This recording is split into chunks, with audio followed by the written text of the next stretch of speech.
Alors, journalistes ciblés, protestation contre les violences policières, on parle de quoi? De la Biélorussie, de l'Ukraine? Mais non. Ce sont les événements inquiétants dans l'actualité récente de nos grandes démocraties occidentales.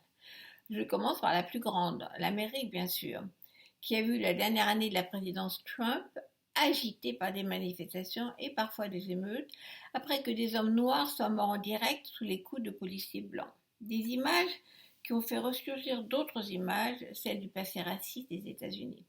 Et autre phénomène nouveau, la presse, quatrième pouvoir dans la démocratie américaine, a été insultée pendant 4 ans par le président de la Maison-Blanche, qui hurlait aux fausses nouvelles, aux fake news, quand les journalistes lui opposaient des faits et des chiffres. Et ici en France, cela aurait pu être une belle image que ces tentes alignées sagement autour de la statue de la République lundi soir, pour abriter une centaine de jeunes réfugiés épuisés, expulsés du camp de Saint-Denis quelques jours plus tôt, errant dans la rue, à qui l'association a porté des tentes en plein Paris pour qu'on les voie. Cela aurait été une belle image de solidarité dans le pays des droits de l'homme. Lundi soir, au contraire, on a vu des images horribles.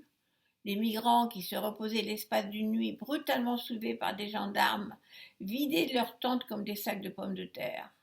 Quittez Paris, partez en banlieue à pied, ordonnaient les policiers et gendarmes.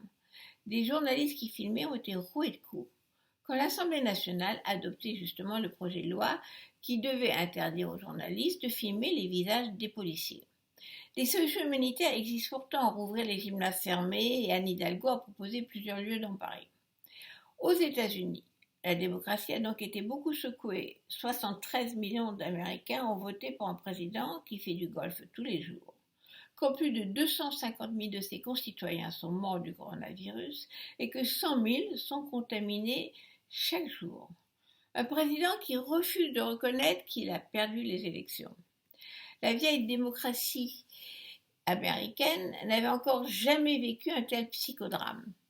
Mais c'est le sage Joe Biden qui a été choisi par la majorité du peuple américain pour en finir avec les discours de haine et réconcilier l'Amérique. La démocratie vacille, mais retombe sur ses pieds.